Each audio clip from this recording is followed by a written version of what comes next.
morning, ladies and gentlemen. This is week 10 of the Introduction to Culture Studies, and it's time to talk about religion. And as you can see in the first slide, there are very many religions in the world, and we are definitely not going to talk today about the reality of any of them, the existence of gods, the truth held by any of these religions. If you are religious, you're very welcome to remain so. I'm not going to try to convert you into any religion or out of any religion. Perhaps it would be a good idea to think about other religions than your own for the duration of this class. As you can see here, there are lots of religions in the world. Here we have a very interesting slide entitled The Evolutionary Tree of Myth and Religion. I strongly encourage you to Google this and to see it in better resolution, perhaps to do some close-ups and to see how religion developed over time and in different geographical locations. Right now there are about 10,000 different religions worldwide, and they cover around 84% of human population. The rest declare themselves as non-religious, so atheists, agnostics and other forms of non-believers. The word religion, we do not really know where it comes from. There are two hypotheses mostly. It comes either from the word relegere or religiare. Relegere means to reread, to read again and again and again. And religiare means to bind, to connect. So it's either the reference to the cultural proliferation of religions through either orally transmitted stories or texts, or to the connecting form of religion, the binding between different people, so the community forming force, or between the human and the divine. And the definition of religion I would like to propose comes from one of the scholars we have already discussed, Clifford Geertz, who wrote something like this. So according to Clifford Geertz, the definition of religion is like that: system of symbols which acts to establish powerful, pervasive and long-lasting moods and motivations in men or women, humans, by formulating conceptions of a general order of existence and clothing these conceptions with such an aura of factuality that the moods and motivations seem uniquely realistic. So stop the slide or read it again.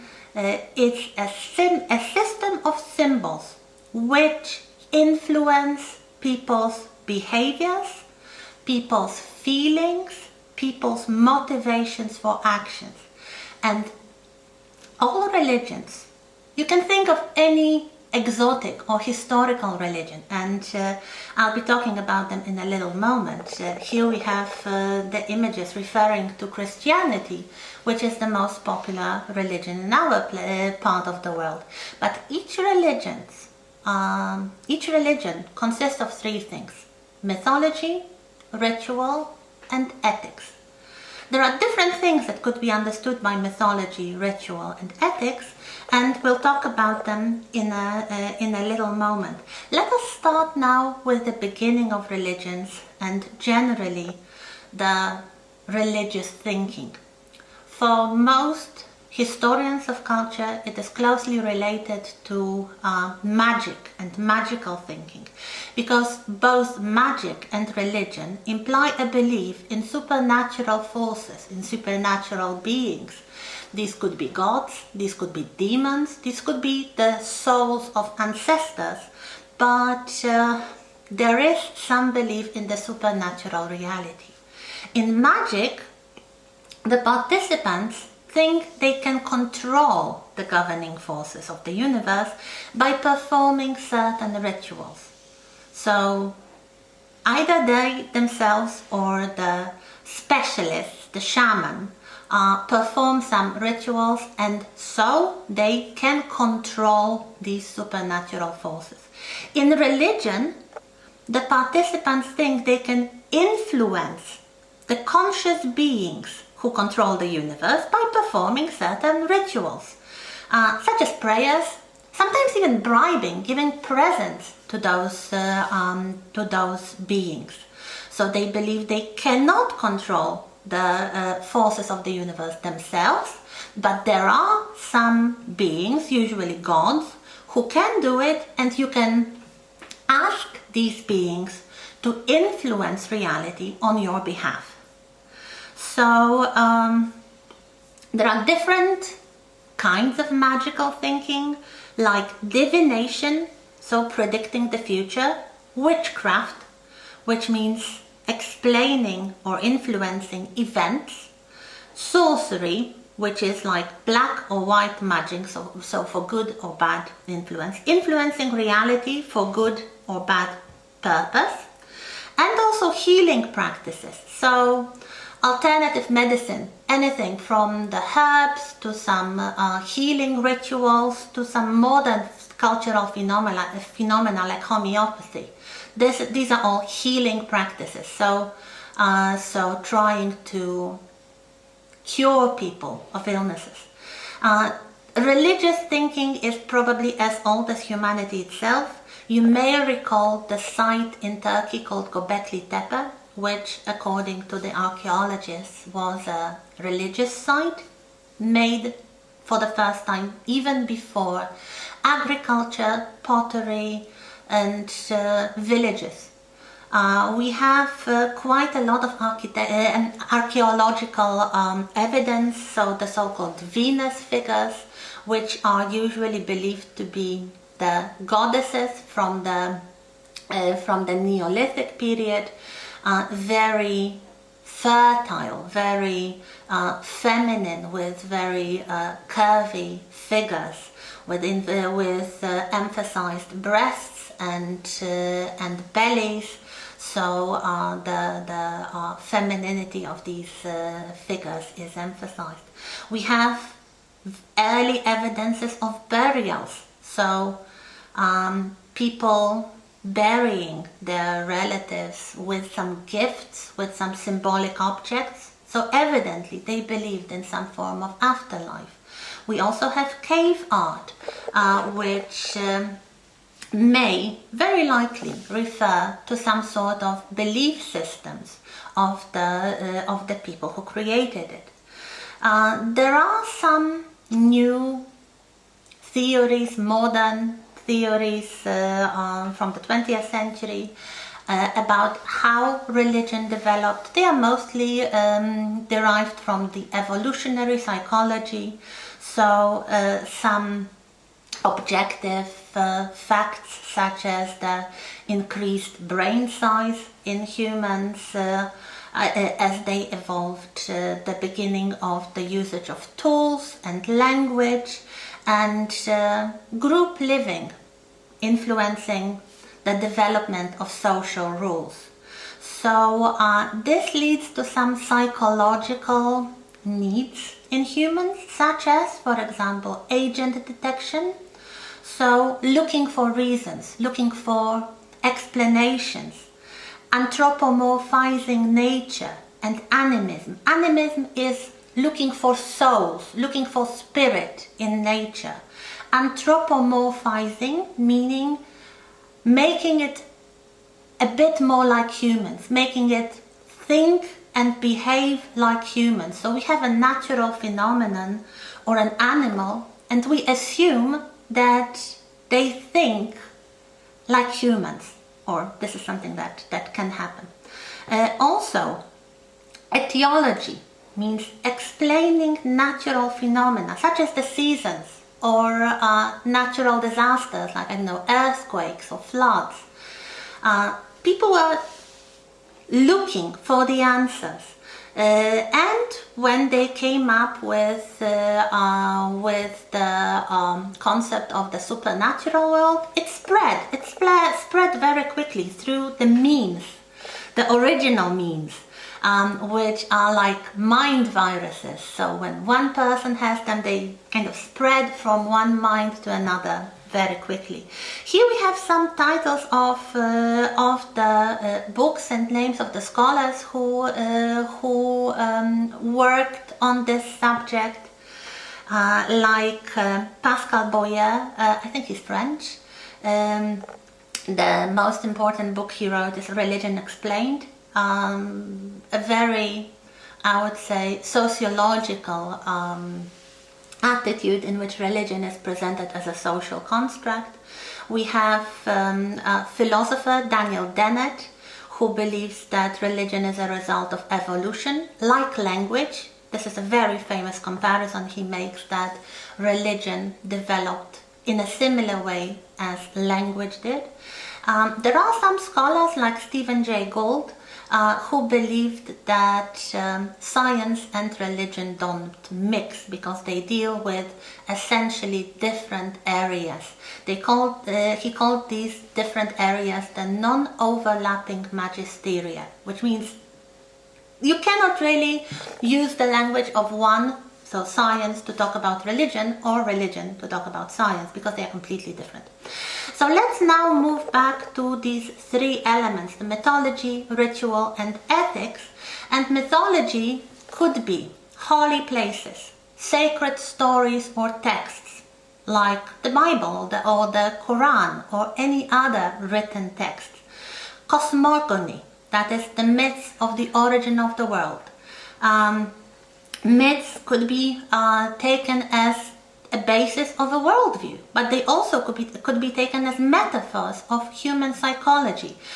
Here we have a Hindu god, Shiva, and we have an image with the Olympic gods of ancient Greece.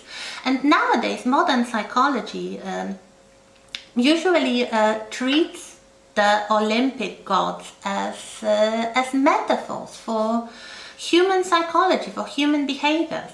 And we have some psychologists here who especially were interested in religion, like Carl Jung, the follower and one time student of Dr. Freud. I hope you know him already. So what he believed was the concept of the collective unconscious. This is quite a controversial concept because you cannot really study it, because how do you measure it? But he believed that all humans share some beliefs, some archetypes. The most important thing he studied were the archetypes.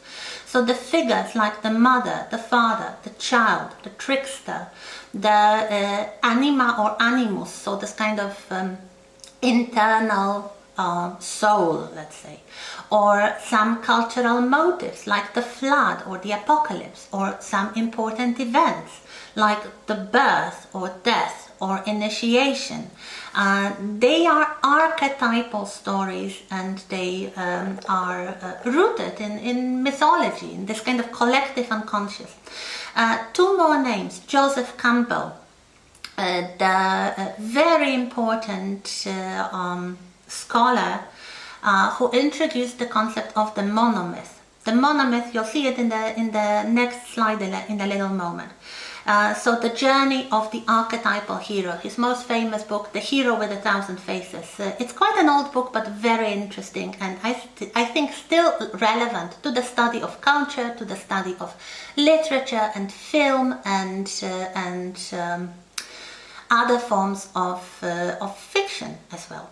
And also a Romanian scholar, Mircea Eliade, who worked in comparative religion, so concepts of the sacred, the profane, the origin myth through different religions. And I promised you the slide with the monomyth. So here we have this this circle showing the journey of the archetypal hero. Again, it would be a good idea to stop the slide and to look at it at greater ease and slower pace, and look at the close-ups. But basically what we have is the departure, the initiation, and the return of the archetypal hero. So this is the story about growing up. This is the story about gaining knowledge. This is the story of the quests of overcoming difficulties and becoming a leader or a mature human being. It can be used in so many variety of ways. The next thing is ritual, and ritual could also mean different things, and not all religions have all forms of ritual, but all religions have some form of ritual or other. It could be prayer, sacrifice, contemplation, incantation, so singing, sacred dance. It could be those specialized people who specialize in performing rituals, such as shaman or priests or charismatic leaders. These could be objects that are either sacred or profane, so something that is given very high value or very low value. Symbolic foods or food taboos, so also some foods that are forbidden in certain religions. The rites of passage, celebrating the important events, such as, for example, the coming of age, or marriage, or funerals. Also religious festivals and holidays in which the communities celebrate. So some form of ritual, some form of action towards, the communication with the divine. The third element is ethics, and again, it could be different for many religions. It could sometimes not be entirely successful, but we are talking about the ideal, about the model, and not, let's say, the human mistakes in making this model true. So the model is the ethics, how religion is based in ethics, or ethics in religion, is that a common belief in most religions that morality is sanctified by the gods, that the divine reality is the source of morality. A very important aspect of this ethics element is group formation, group solidarity, forming the communities. Like, it could be quite dangerous. We'll talk about some problematic aspects of religion in a moment, but in theory it's a very positive thing. Group solidarity, helping others. Also the understanding of what is moral and immoral. It can be different for different religions. For example, in some religions, it is immoral to eat certain foods. In other religions, it's absolutely neutral. Like, you can eat whatever you like, or wearing certain clothes, or behaving in a specific way, let's say, not working on certain days. What is moral and immoral is also based in the religious ethics. I told you that there are some problems because the theory and practice sometimes do not go hand in hand, and some religions might pose problems for, let's say, other religions and other moral systems. Perhaps not all of them are based in religion, but problems such as human and animal sacrifice, genital mutilation of children, boys or girls, circumcision, for example, wars and terrorism motivated by religion, slavery motivated by religion, prostitution motivated by religion, discrimination against women, killing heretics and blasphemers. So those who do not follow the exact model of the mythology, or who do not follow the rituals, they might be even put to death. And here we have some images showing such problematic practices from different religions. So a Jewish practice of circumcision, which is a form of genital mutilation. The pre-Columbian American religions very heavily relying on human sacrifice, or the religion of ancient Egypt, which sanctified slavery and allowed slavery as something completely normal. For the followers of these religions, these aspects were normal, were not even immoral. They are like part of daily life. For people coming from other cultures, which tells you something about the bias in our knowledge, such things may be significantly more problematic and perceived as immoral.